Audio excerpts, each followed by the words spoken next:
कि सरकारें और मिनिस्ट्रीज जो करती रहें, लेकिन हम युवाओं को क्या कह सकते हैं, क्योंकि हमारी एक्सेस युवाओं तक है। तो युवाओं को हम क्या कह सकते हैं, युवाओं को हम क्या संदेश दे सकते हैं, किस प्रकार से वो इस देश को टूटने से बचा सकते हैं।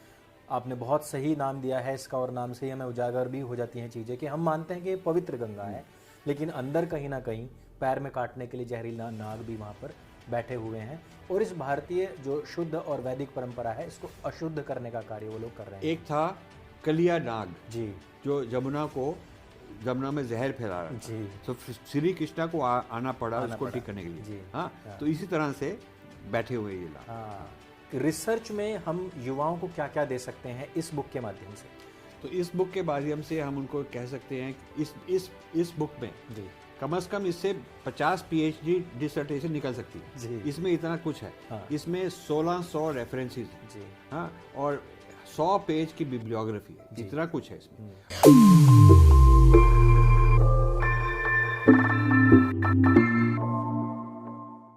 नमस्ते दोस्तों, आप सबका एक बार फिर से स्वागत है आपके अपने YouTube चैनल सत्य सनातन में। आज का दिन मेरे लिए बहुत बड़ा दिन है, सौभाग्य का दिन है, क्योंकि आज मेरा एक सपना पूरा हो रहा है। आप सभी जानते हैं कि 2012-13 में भी मैंने गुरुकुल में प्रवेश ले लिया था, अपनी नौकरी छोड़ करके, अपनी पूरी पढ़ाई को एक तरफ करके वैदिक शिक्षा प्राप्त करने के लिए। और मैंने अपने कई वीडियोज में इस बात को बताया है कि जिस प्रकार से मेरे प्रेरणा स्रोत भाई राजीव दीक्षित जी रहे हैं, उसी प्रकार से राजीव नाम मेरे जीवन से जुड़ा और राजीव मल्होत्रा जी हमारे जीवन में आए, हमारे गुरुकुल में आए, और सच्चे इतिहास के दर्शन उन्होंने हमको वहां पर कराए।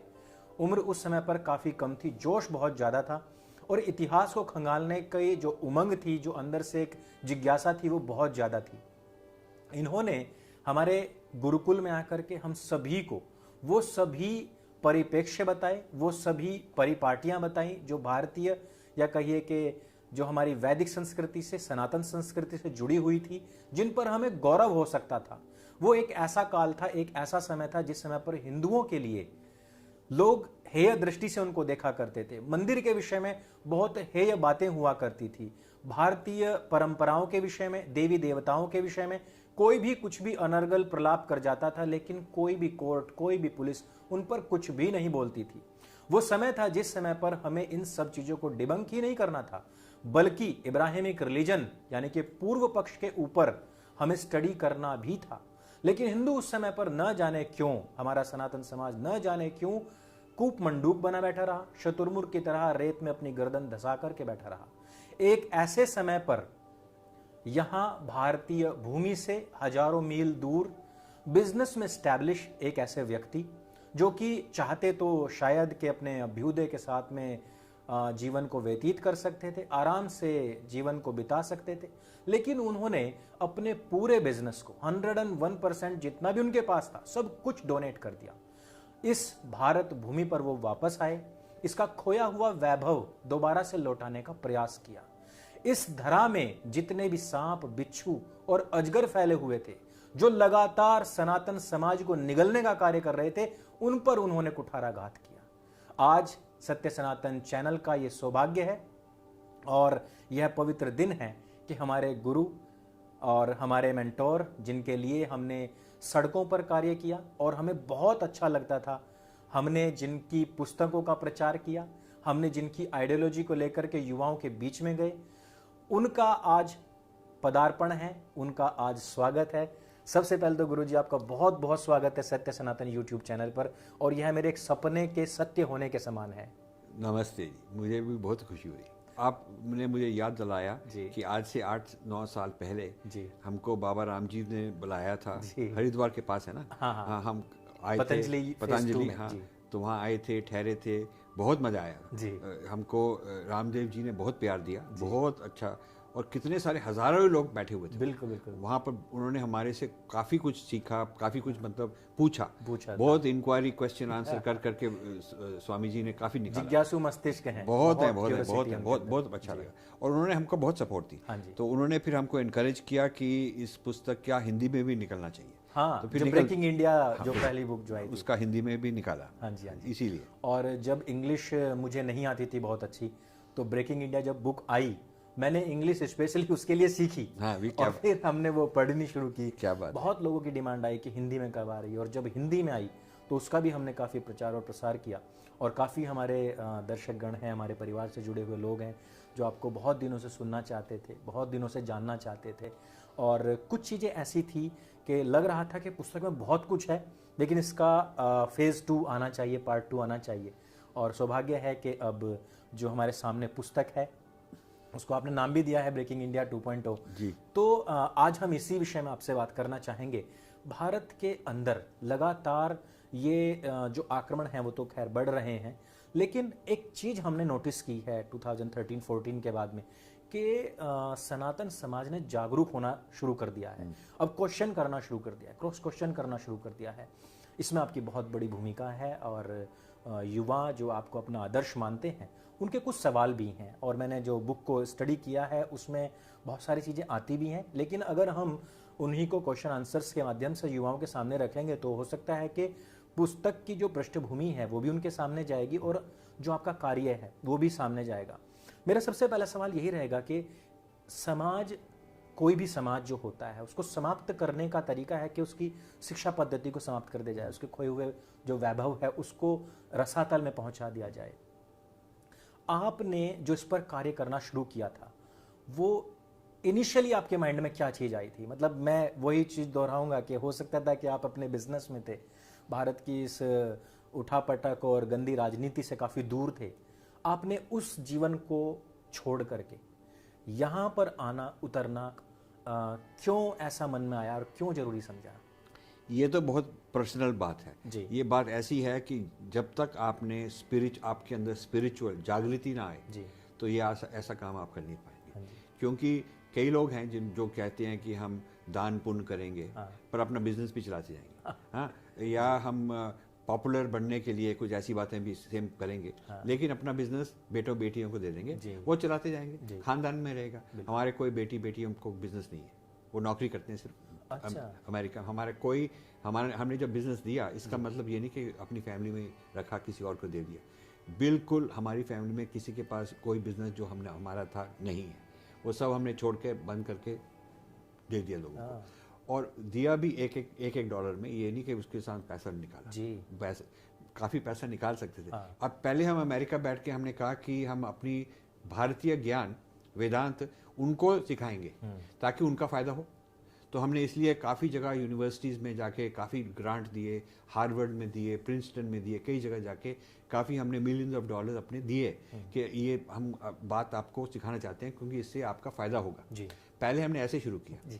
फिर उससे हमें ये मालूम हुआ कि वो लोग बदल नहीं रहे, वो हमारा खा पी कर पैसा लेकर वैसे ही जैसे मगरमच्छ को आप जैसे जो फीड कराते रहते हैं, फीड कराओ तो वो आपका हाथ खाने को लगेगा। हाँ, ये नहीं कि वो कुत्ते की तरह बड़ा प्यारा बन जाएगा, ऐसी बात नहीं है। जो कुत्ते की नेचर है और मगरमच्छ की नेचर है वो अलग ही है, बहुत ही अलग है, वो चेंज नहीं कर सकते आप। तो हमको ये लगा कि ये लोग मगरमच्छ हैं, ये लोग सांप हैं, ये कैसे कैसे लोग हैं। तो फिर हमने उनको क्रिटिसाइज करना शुरू किया। तो उनको अच्छा नहीं लगा कि ये आदमी हमको पैसे देता है, तो हमारी फोटो आती है बड़े उनके न्यूज़पेपर में, अखबार में, हम उसके बारे में लिखते हैं कि कितना अच्छा फिलैंथ्रोपिस्ट है। हार्वर्ड वाले लोग, हमारे को प्रेसिडेंट आता है हमको बताने के लिए कि आप बहुत अच्छे हैं, लेकिन वो हमको क्रिटिसाइज कर जा रहे हैं। तो मैंने कहा कि देखिए क्रिटिसाइज बंद नहीं होगा, क्योंकि इसीलिए तो हमने ये काम शुरू किया। बिल्कुल। तो हमने ये काम नहीं शुरू नहीं किया इसलिए कि हम बड़े मशहूर हो जाएं, कि हम बहुत ग्रेट हैं, क्या हैं, हमको उसका शौक ही नहीं है।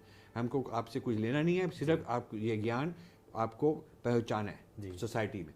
और यदि आप नहीं पहुँचा पाए, यदि आपको कुछ रुकावट है, कुछ ऑपोजिशन है, तो इसीलिए हमने एक वर्ड हिंदू फोबिया निकाला। हाँ बिल्कुल, उससे पहले सिर्फ और सिर्फ इस्लामिक फोबिया चलता था। इसीलिए निकाला क्योंकि एक हमारे मित्र थे जो पाकिस्तान के हाई कमिश्नर लंदन में थे। अच्छा। वो जब रिटायर हुए तो प्रिंसटन यूनिवर्सिटी में आके वो विजिटिंग प्रोफेसर बन गए। अच्छा। तो उनसे हमारी बातचीत हुई जी। तो उन्होंने हमको मिलकर काफ़ी हमने मित्र बने हमारे। तो हम भी प्रिंसटन में रहते हैं।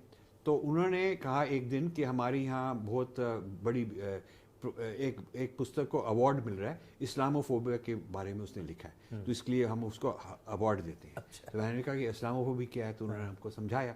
तो हमने कहा ये तो बड़ी अजीब बात है, तो हिंदूफोबिया वो होता है जो आपके अगेंस्ट लोग बोलते हैं, हमारे अगेंस्ट भी बोलते हैं। तो उसने कहा कि जो टर्म है इस्लामोफोबिया, उसका बड़ा फायदा है, क्योंकि फिर हम हर साल उसको अवार्ड देते हैं कि किसने इस्लामोफोबिया के बारे में लिखा, एक एकेडमिक चेयर बनाते हैं, कोर्स बनाते हैं इस्लामोफोबिया के ऊपर। तो मैंने कहा ये तो हम भी बना सकते हैं। तो फिर हमने हिंदू फोबिया की बात शुरू की। तो हिंदू फोबिया की जब हमने बात शुरू की, अब मैं नाम नहीं लेना चाहता, पर कई इंडिया के टॉप लोग जो हिंदू ऑर्गेनाइजेशन जो हैं, कुछ संघ परिवार के भी जुड़े हुए टॉप लोग, उन्होंने ये लिखा कि नहीं नहीं ऐसे नहीं कहना चाहिए, हिंदू फोबिया कहेंगे तो हमको शर्म आती है। माँ हमको शर्म आती है, हमको ये कहना चाहिए कि हम बहुत ग्रेट हैं, हम तो 5000 साल से 10,000 साल से बहुत ग्रेट है, कोई प्रॉब्लम नहीं है, कितने हमारे मंदिर हैं, क्या कुछ होता है। तो मैंने कहा नहीं नहीं, ये जो हिंदू फोबिया है, ये हिंदू फोबिया रियल चीज़ है, इसके बारे में आप नहीं कहें बताएंगे तो लोगों में जागृति नहीं आएगी। ये तो यदि आप कहेंगे ये जो लोग हैं ये हिंदू फोबिक है, एक वर्ड होना चाहिए ऐसे, और वर्ड इस्लामोफोबिया से जान के ही हमने जुड़कर बनना है, क्योंकि इस्लामोफोबिया जब आप सर्च करते थे गूगल में, तो उसको में आपको कई लाखों मिलियन हिट्स आती थी। हिंदू फोबिया की जीरो। तो इसलिए इस तरह से हमने ये शुरू किया। अच्छा, है भी कुछ भारत में ऐसी प्रॉब्लम के मतलब ईरान चला गया, अफगानिस्तान, पाकिस्तान, बांग्लादेश, भारत के ही बहुत सारे ऐसे हिस्से जो इब्राहिमिक रिलीजन्स ने दबा लिए हैं, उनके लिए एक्ट बना दिए हैं। और मंदिर हमारे नॉर्थ में कोई पुराना नहीं है, साउथ में आपको मिलेंगे, लेकिन बस हम 5000 का वैभव गाते रहें और जो हमारे ऊपर अत्याचार हो रहे हैं उसको बिल्कुल भी ना बोलें। अच्छा, आपको नहीं लगता है कि उसके पीछे ये एक इंफीरियरिटी कॉम्प्लेक्स? यस, बिल्कुल इंफीरियरिटी कॉम्प्लेक्स है। मतलब हम अंदर से समझते हैं कि हम घटिया लोग हैं, और हम समझते हैं हम कमजोर हैं। हमको शर्म भी आती है, कुछ तो शर्म इसलिए आती है क्योंकि हम अज्ञानी हैं, हमको हिस्ट्री के बारे में पूरा पता ही नहीं है, हमको अपनी फिलॉसफी भी नहीं आती, हमको ये भी नहीं पता ये जो मूर्ति है इसका मतलब क्या है।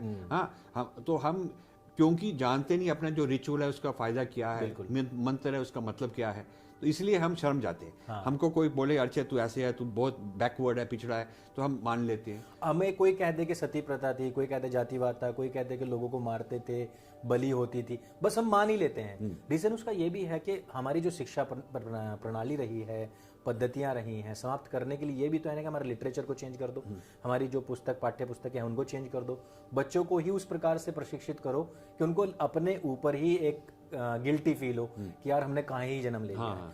तो अभी दूसरी जो चीज़ है कि मैंने जब आपकी जो फर्स्ट बुक पढ़ी थी उसमें आपने बहुत अच्छे से डिस्क्राइब किया था कि ये आर्य द्रविड़ क्या है, किस प्रकार से ये दलित जो थ्योरम चलाई गई है भारत को तोड़ने के लिए, भारत को खंड खंड करने के लिए बहुत सारी ऐसी चीज़ें हैं। इस बुक का नाम जो आपने रखा है कि द स्नेक्स इन द गंगाज, ये दूसरी वाली, हाँ, स्नेक्स इन द गंगाज जो आपने बुक का नाम रखा है, गंगा में सांप, कौन से वाले सांपों की आप बात?